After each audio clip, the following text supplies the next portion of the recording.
ముఖ్యమంత్రి చంద్రబాబు నాయుడు గారు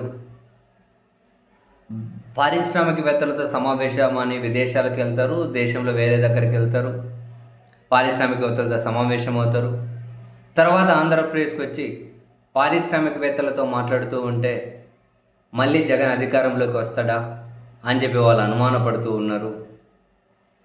మళ్ళీ జగన్ అధికారంలోకి వస్తాడేమో అని చెప్పి అభిప్రాయం వ్యక్తం చేస్తున్నారు. వాళ్ళకు చెబుతూ ఉన్నాను, తనను మళ్ళీ ఎప్పటికీ లేవనివ్వను, అధికారంలోకి రానివ్వను అని అంటారు చంద్రబాబు గారు. లోకేష్ గారు అంటారు మళ్ళీ అధికారంలోకి వస్తాడట. ఇంతకుముందు వచ్చినప్పుడు ఏం పీకినావు, మళ్ళీ వస్తే ఏం పీకుతావు, ఇట్లా. ఇంకొక ఆయన అంటారు తోలు తీసి కీళ్ళు ఇరిసి మచ్చ సొక్కా మడితేసి తన్ని కొట్టి ఇవే మాట్లాడుతుంటారు ఆయన అంటారు మళ్ళీ అతను అధికారంలోకి వస్తాడు జగన్ అని మీరెవరు భయపడకండి. పారిశ్రామికవేత్తలకు నేను ఇదే హామీ ఇస్తూ ఉన్నాను. పారిశ్రామికవేత్తలకు ఉద్యోగులకు పారిశ్రామికవేత్తలకు హామీ ఇస్తున్నా, మళ్ళీ ఆయన అధికారంలోకి రానివ్వను.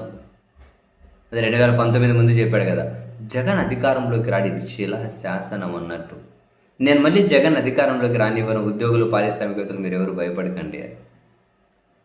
తాజాగా ఏమో మెడికల్ కాలేజీలను, ప్రభుత్వ మెడికల్ కాలేజీలను పీపీపీ అని చెప్పి ప్రైవేట్ భాగస్వామ్యంలోకి తీసుకెళ్లాలని చెప్పి చంద్రబాబు గారి సర్కార్ నిర్ణయం తీసుకుంటే ఒక్కరూ బిడ్డు వేయలే. దానికి 2 సార్లు పొడిగించి 3వ పొడిగించిన ఒక్కరూ బిడ్డేయలే. మళ్ళీ కానీ పొడిగించాలని చెప్పి ఆలోచిస్తున్నారట. దానికి కారణం జగన్ బెదిరింపుల వల్లే అని చెప్పి స్వయాన హెల్త్ మినిస్టర్ చెప్తారు. వైద్య విద్యా శాఖ మంత్రి. అండ్ వాళ్ళతో మేము మాట్లాడితే, మా అధికారులు మాట్లాడితే మళ్ళీ జగన్ ఏమన్నా అధికారంలోకి వస్తాడేమో అని చెప్పి వాళ్ళు అనుకుంటున్నారు అని చెప్పి ఆయనే చెబుతూ ఉన్నారు. అంటే ఈ పరిస్థితులు, ఈ పరిణామాలన్నీ చూస్తే రాజకీయ పార్టీ నాయకుల కథ పక్కన పెట్టండి. సో ఈ పారిశ్రామికవేత్తలు, ఉద్యోగులు మళ్ళీ జగన్ అధికారంలోకి వస్తాడు అనే ఆ స్థిరాభిప్రాయంతో ఏమైనా వచ్చారా? కూటమి ప్రభుత్వ పాలన చూసిన తర్వాత మళ్ళీ వీళ్ళు అధికారంలోకి రారు అనే అభిప్రాయం ఏమైనా వాళ్ళలో నెలకొని ఉందా? చివరికి కూటమి పార్టీలో ఉన్న పెద్ద మనుషులకు కూడా అదే అభిప్రాయం ఉందా? పదే జగన్ అధికారంలోకి వస్తే అనే భయం వాళ్ళకి ఇప్పటి నుంచి ఎందుకు స్టార్ట్ అయింది? ఇవన్నీ అంత చిక్కని ప్రశ్నలు. వీళ్ళు ఇంకా ఎన్నికలకు 3 సంవత్సరాలు ఉంది. ఇప్పటి నుంచే మొదలుపెట్టేశారు జగన్ అధికారంలోకి వస్తాడేమో. పారిశ్రామికవేత్తలు అంటున్నారు జగన్ అధికారంలోకి వస్తే.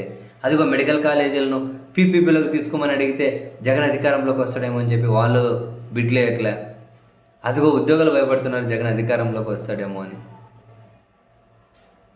అంటే ఆ పారిశ్రామికవేత్తల్లో అభిప్రాయం ఉందని వీళ్ళే చెబుతూ ఉన్నారు. మరి ఆ బిజినెస్ మ్యాన్లు కూడా ఒక నిశ్చితాభిప్రాయానికి వచ్చేసినట్లున్నారు, మళ్ళీ జగన్ అధికారంలోకి వచ్చేస్తాడేమో అని. అందుకే కావాలి ఒక బిడ్డు పడట్లే. వీళ్ళు కన్విన్స్ చేసే ప్రయత్నం చేసినా ఇంకా వీళ్ళ దగ్గర వాళ్ళు అదే అభిప్రాయం వ్యక్తం చేస్తూ ఉన్నట్టున్నారు. పాలక పక్షాల్లో ఏమో ఫ్రస్ట్రేషన్ ఉంది. ముఖ్యమంత్రి గారేమో కలెక్టర్ల మీటింగ్లోనే ప్రజలు మన మీద అసంతృప్తిగా ఉన్నారు అని చెప్పి స్వయాన సీఎం గారే కామెంట్ చేస్తారు. అసలు ఏం జరుగుతుంది? 164 సీట్లతో అధికారంలోకి వచ్చారు. అయినా కూడా నోరు తెరిస్తే లేచిన దగ్గర నుంచి పడుకునే వరకు జగన్ తప్ప వేరే ఏమీ లేదా?